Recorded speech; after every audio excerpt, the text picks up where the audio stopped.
बहुत स्वागत है आपका हमारे चैनल न्यूज़ पब्लिक वर्ल्ड पर और मैं हूं आपके साथ शुभम त्यागी। बांग्लादेश में हालात जो हैं वो बद से बदतर होते जा रहे हैं। लगातार बांग्लादेशी हिंदुओं को टारगेट किया जा रहा है, उनको मारा जा रहा है, मंदिरों को टारगेट किया जा रहा है। अब इसको लेकर भारत में क्या स्टैंड है लोगों का, कैसे वो देख रहे हैं इस सारी चीज़ को, हमारे साथ कुछ लोग जुड़े हैं, उनसे पूछते हैं, बात कर लेते हैं। बांग्लादेश में हिंसा भड़की हुई है, लगातार हिंदुओं को टारगेट किया जा रहा है, लेकिन जब हिंदुओं की बात आती है तो पॉलिटिकल पार्टीज़ जो हैं उनके मुँह में दही जम जाती है। और जब मुस्लिमों की बात है, चाहे फ़िलिस्तीन को लेके हो, चाहे हमास को लेके हो, लगातार छाती पीटी जाती है। कैसे देख रहे जो पूरा माहौल चल रहा है?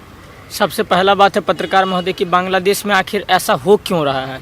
इन सब के पीछे जो प्रॉपर साजिशें चल रही है, ये सिर्फ हिंदुओं को मिटाने का साजिश है बांग्लादेश से। पहले अफगानिस्तान में हुआ, फिर पाकिस्तान में हुआ, धीरे धीरे वो अब बांग्लादेश तक पहुंच गया है। ये जो जिस देश में ये मुसलमानों की मेजोरिटी होती है, उस देश में जो भी हिंदू माइनॉरिटी है उनको ख़त्म करने का एक साजिश होता है। और ये साजिशें आज से नहीं हो रही थी, जब से ये शेख हसीना के पिताजी का सरकार गिरा था बांग्लादेश में, तब से ही जमाते इस्लाम जो आतंकवादी संगठन है वहाँ पे, उनको कह सकते हैं आप, वो संगठन का तभी से वहाँ पर ये चल रहा था कि किस तरह से हिंदू जो वहाँ 1 करोड़ से ज़्यादा, 1 करोड़ 4-5 लाख से ज़्यादा हिंदू हैं, उनको किस तरह से डिस्ट्रॉय किया जाए या किस तरह से धर्म परिवर्तन करके हिंदू मुस्लिम बनाया जाए। तो ये चीज़ें जब नहीं हो रही थी, और दूसरी चीज़ें जब आप उनको कहते हो कि आप ये जो आंदोलनकारी कहते थे, खुद को बहुत पढ़े लिखे छात्र कहते थे आप इनको, कि हक की लड़ाई लड़ी जा रही है। ये कौन सा हक की लड़ाई है जो इस तरह से इतना नीचे स्तर आपका गिर गया है कि एक 72-73 साल की आपकी प्रधानमंत्री थी, जो कम से कम सम्मान के लिए आदमी भारत रत्न दिया जाता है। इनको हर देश का अपना अपना रत्न होता है, जो मतलब बहुत ज़्यादा ये पुरस्कार होता है, जो सबसे बड़ा पुरस्कार होता है वो दिया जाता है। और आप उनके कपड़े को इस तरह से दिखा रहे हैं, ये आपकी जाहिलियत दिखा रही है। ये एजुकेशन सिस्टम तो कतई नहीं हो सकता है, ये शांति का प्रतीक कतई नहीं हो सकता है, ये हक की लड़ाई कभी नहीं हो सकती है। जिस तरीके से राजनीति की जा रही है इसके ऊपर, विपक्ष जो है हमारे देश का, वो कनेक्ट कर दे रहा है प्रधानमंत्री को। कह रहे हैं कि एक देश का प्रधानमंत्री तानाशाह, शेख हसीना को भी तानाशाह बता रहे हैं, उसको अपना देश छोड़ के भागना पड़ गया। ट्विटर पे लगातार ट्वीट आ रहे हैं, कह रहे हैं हमारे वाले को कौन से देश में जगह मिलने वाली है। भारत को बांग्लादेश के साथ कंपेयर किया जा रहा है, बोल रहे हैं आने वाले दिन में ऐसे दिन आने वाले हैं भारत के। इसीलिए तो इंदिरा गांधी धर्मनिरपेक्ष डाल करके भारत में ये आग लगाया है, ताकि भारत के जो विपक्ष के नेता होंगे उनका मानसिक स्तर इस तरह से गिर जाएगा कि जो बांग्लादेश में हुआ, क्योंकि बांग्लादेश तो जाहिलों से भरा हुआ आदमी है, वहाँ पे माइनॉरिटी को चलने नहीं देता है। लेकिन इस देश में, भारत में हिंदू मेजोरिटी है, और इस देश में ऐसा नौबत कभी नहीं आएगा।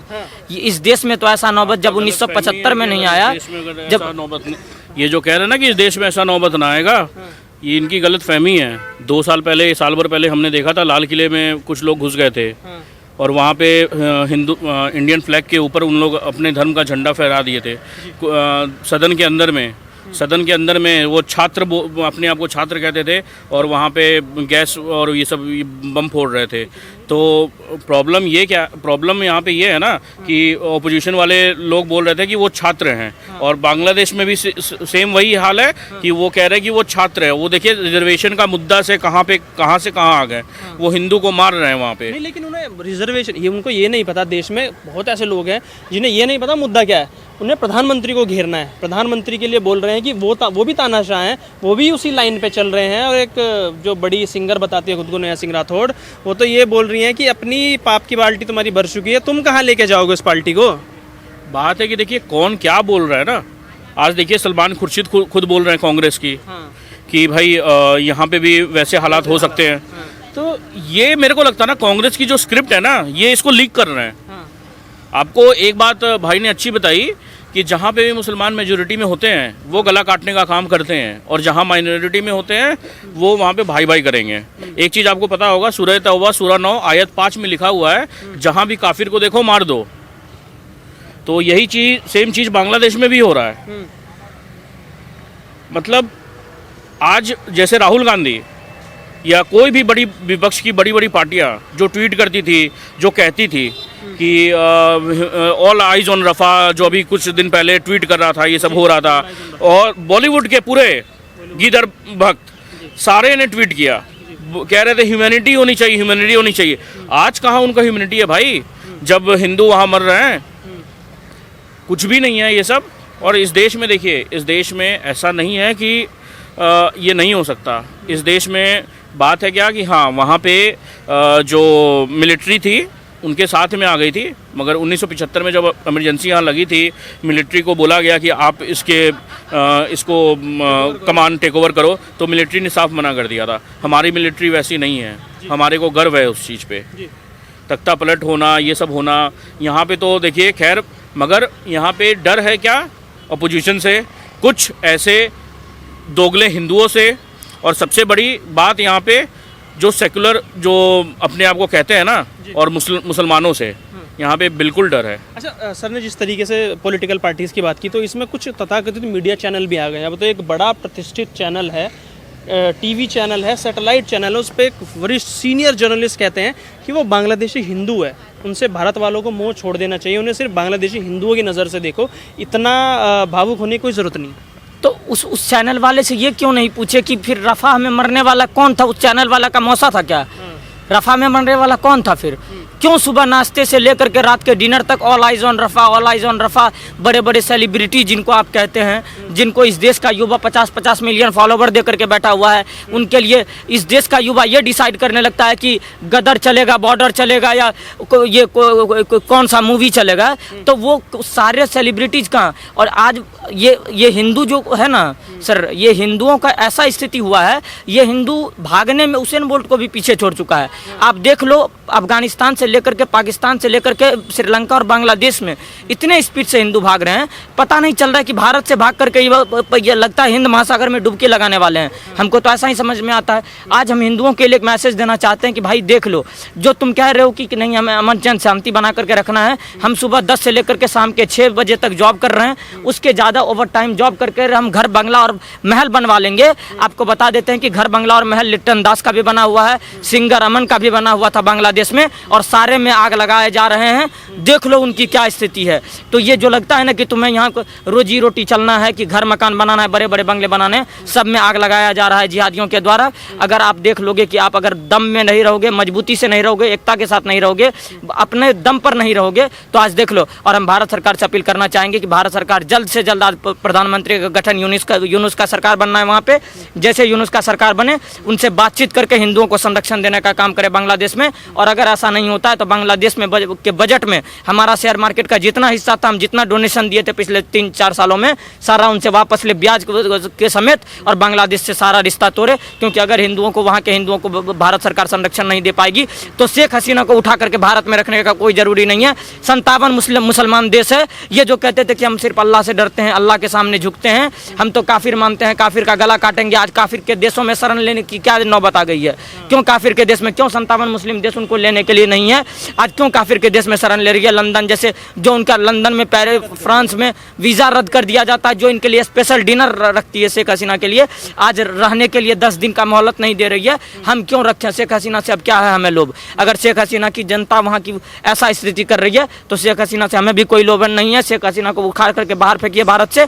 उसके बाद भारत सरकार से अपील है कि वहाँ की जो माइनॉरिटी है उन पर संरक्षण, और ये पूरा विपक्ष जो रोना रोते रहती है, इनको मात्र एक कौम को खुश करने के लिए ये लोग गाजा में सही कर रहे हैं। आप देख लीजिए, टॉप 10 क्राइम कंट्री, इन लोगों की असलियत यही है। टॉप 10 क्राइम कंट्री देख लो, सारे के सारे इस्लामिक कंट्री मिलेंगे आपको। और इन लोगों के कंट्री में बहुत सख्त रूल होता है। क्यों? क्योंकि उनको शांति का भाषा समझ में ही नहीं आता है। आप देख लो, इसीलिए इजराइल उनका बाजा बजा रहा है गाजा में, ठीक है। तो आप देख लो कि भारत सरकार को, और भारत में जो ये सलमान खुर्शीद या क्या फारूक अब्दुल्ला या सज्जन वर्मा, नाम कैसा कैसा उनके माता पिता रखे हैं, सज्जन वर्मा कांग्रेस पार्टी के नेता हैं, बोले कि भारत में भी बहुत जल्द ऐसा होगा, यही दिन आने वाला है। मैं आप सब ये जानना चाहूँगा कि इस पूरे जो घटना घटी है बांग्लादेश में, इसमें एक इंटरनेशनल एंगल भी देखा जा रहा है। आईएसआई की फंडिंग की बात की जा रही है, चाइना की भी बात की जा रही है, तो उसी पे भारत में भी आंदोलन हुए हैं, सीए हुआ, किसान आंदोलन हुआ, उनको प्रभावित करने की कोशिश की गई, और उसी को लेके विपक्षी नेताओं के ऐसे उलझुल बयान आ रहे हैं, चाहे सलमान खुर्शीद हो और वो चाहे सज्जन वर्मा, जो भी नाम है उनका, वो हो। तो कॉन्स्पिरेसी तो रची विदेश में भी जा रही है और भारत में भी रची जा रही है। बचाव अभी तक कर पा रहे हैं, लेकिन आने वाले टाइम में कितना बचोगे ऐसी कॉन्स्पिरेसी से? बात है कि इसके लिए हमारे को सख्त कानून लाना पड़ेगा, जैसे सीए एनआरसी। आज देखिए बांग्लादेश में ये हालत हो रहा है, हमने सीए एनआरसी क्यों लाया था? इसी चीज़ के लिए लाया था ना। आज जो फार्म बिल, जो किसी ने पढ़ा नहीं होगा, इतना अच्छा फार्म बिल था, मगर इन्होंने रोल बैक करवा दिया। अब CA-NRC पे इन लोग लगे हुए थे, शाहीन बाग में कभी कहीं प्रोटेस्ट कर रहे हैं। तो देखिए सब चीज़ में CIA मिला, ये सब है। फिर उसके बाद में बात है क्या कि पूरा वर्ल्ड को अलग रख के शेख हसीना ने इंडिया का साथ दिया था। तो यही होता है, बात है क्या कि देखिए हमारा टाई अप अच्छा था। और एक ऐसी देखिए हमारे नेबर्स में किसी का भूटान को अगर छोड़ देना तो किसी का अभी अच्छा नहीं है। एक नेपाल चलिए ठीक है, मगर उसका भी कोई हालात अच्छे नहीं है। और एक चाइना को भाई बहुत ज़्यादा स्टेबल है, तो उसकी स्टेबिलिटी से भाई हमें ही दिक्कत है। तो देखिए CIA हो गया, चाइना हो गया, कुछ पाकिस्तान के कुछ ये थे, कुछ वहाँ के लोग थे, तो ये चाहते थे कि भाई ये स्टेबिलिटी ना हो, इंडिया का रिलेशन ख़राब हो, जो कि अभी अब होते दिख रहा है। तो ये एक्सपोर्ट इंपोर्ट पे तो फ़र्क पड़ेगा ही पड़ेगा, शेयर मार्केट पे भी पड़ेगा, और ये सब चीज़ देखिए टाई अप पे भी बहुत फ़र्क पड़ता है। और अब सबसे बड़ी बात है कि ये जनजाति पे फ़र्क पड़ रहा है। अभी ये पूछिए ना राहुल गांधी से कि वो जो सदन में बैठ के बोल रहे थे कि जाति जनगणना करवाएंगे, भाई उनसे ये पूछिए ना कि अब जो बांग्लादेश में जो ये हरकत कर रहे हैं, ये सब जो कर रहे हैं, उनकी जाति क्या है, उनकी जाति क्या है, वो नहीं पूछेंगे, वो कुछ नहीं बोलेंगे, क्योंकि उनकी वोट बैंक पे चोट आ जाएगा। वोट बैंक वोट बैंक में जो अयोध्या में जो हो रहा है, इसलिए वहाँ पे भी चुपी हैं। अखिलेश यादव तो पूरे तरीके से समर्थन करते नजर बचाते हुए नजर आ रहे हैं। बिल्कुल, इनका एक पर्टिकुलर मतलब मुद्दा होता है, प्रोपोगेंडा होता है। अभी देखिए टूल किट जैसी एक्टिवेट हो जाएगा, ध्रुव राठी से लेके जर्मन शेफर्ड से लेके सब कोई मतलब इसमें आपका आ जाएंगे और ऐसे बिहेव करेंगे जैसे अगर यही चीज़, अगर यही अयोध्या वाला जो आपने कांड करा बताया, अगर यही चीज़ अगर कोई हिंदू अगर कर देता ना, तो अभी पोस्टर लगाते I am Hindu, I am ashamed भाई। तो वही हाँ, कठुआ में जब हुआ था। तो यही सब चीज़ है ना। अगर यही मतलब इन लोग की मानसिकता इतनी ख़राब है, मतलब क्या बोले समझ में नहीं आता। आज देखिए वहाँ पे आपको एक चीज़ पता होगा, 1975 से पहले जो ये रहमान जी का जो कत्ल कर दिया गया था, मिसबुर रहमान का, उसके पहले बांग्लादेश के संविधान में सेक्युलर वर्ड एडेड था। 1975 के बाद में जब उनका मार दिया गया, उसके बाद में वहाँ पे सेक्युलर वर्ड हटा के इस्लामिक कंट्री कर दिया गया। तो बताइए मतलब, अरे आप देखिए आज ऐसा कुछ भी नहीं है। ईरान को देख लीजिए, इराक को देख लीजिए, कोई भी ऐसा देश, एकमात्र पारसी देश था ईरान के लिए, तो सारा मतलब सारा ही खत्म कर दिया इन्होंने। आज का वहाँ पे स्थिति देखिए, यहाँ पे इन लोग का देखिए, जो पाकिस्तान में, अफ़गानिस्तान में देख लीजिए तालिबान कैप्चर कर लिया। पाकिस्तान का देखिए वहाँ पे आर्मी जनरल चला रही है। कहीं पे भी इन लोग जो भी है मेजोरिटी में, जहाँ पे भी मेजोरिटी में है, कोई अच्छा इन लोग के साथ में नहीं है। आज इन लोग चाहते क्या है कि दूसरे जगह इन लोग का जो ये सपना है गजवाए हिंद का, ये भारत में तो कभी पूरा नहीं होगा, ये भारत में कभी पूरा नहीं होगा, और हम जैसे लोग इसको पूरा करने भी नहीं देंगे। मेरा आपसे आखिरी सवाल यही होगा कि किस तरीके से देख रहे हैं भारत की सरकार के इस पे स्टैंड को, क्या होना चाहिए? और विपक्ष जो लगा हुआ है बार बार, जो अगर फ़िलिस्तीन में हो जाता है तो संसद में बोला ना असदुद्दीन ओवैसी ने, जय फ़िलिस्तीन, कितना उन्होंने बोला अभी तक जो बांग्लादेश में हिंदुओं के लिए हो रहा है। और एक नैरेटिव ये भी सेट किया जा रहा है कि वहाँ के मुस्लिम लोग हिंदुओं को बचा भी रहे हैं। इस पर क्या कहेंगे? ये चीज़ें तो बिल्कुल प्रोपोगंडा है। एक भी चीज़ें ऐसा नहीं दिखी है, या कोई बहुत बड़े सेलिब्रिटी हिंदुत्व वाला सेलिब्रिटी जो है वो भी आके नहीं बोला है। सबसे बड़ा बात क्या है सर, जानते हैं? इस देश में आज वो जो 8,500 के चक्कर में वोट किया था कांग्रेस को या पूरे विपक्ष को, मोदी जी को कमज़ोर करने के लिए, आज मोदी जी के कमजोरी के कारण NRC बिल रुका हुआ है। क्योंकि नेशनल रजिस्टर्ड ऑफ सिटीजनशिप अगर भारत में लागू हो जाता आज, तो जितने रोहिंग्या थे यहाँ से उठा करके फेंक दिया जाता बांग्लादेश, और बांग्लादेश में 1 करोड़ 5 लाख हिंदू हैं, वहाँ का उठा करके यहाँ ला लिया जाता, और हमारा देश में हिंदू मेजोरिटी में होता, हिंदुत्व मजबूत रहता, और भारत का संविधान सुरक्षित रहता। और ये लोग जो संविधान का रोना रोते हैं ना, इनको बता देते हैं कि संविधान जब तक हिंदू मेजोरिटी में है तभी तक संविधान है। जिस दिन हिंदू घटा उस दिन संविधान फटा, आप समझ लो इस बात को।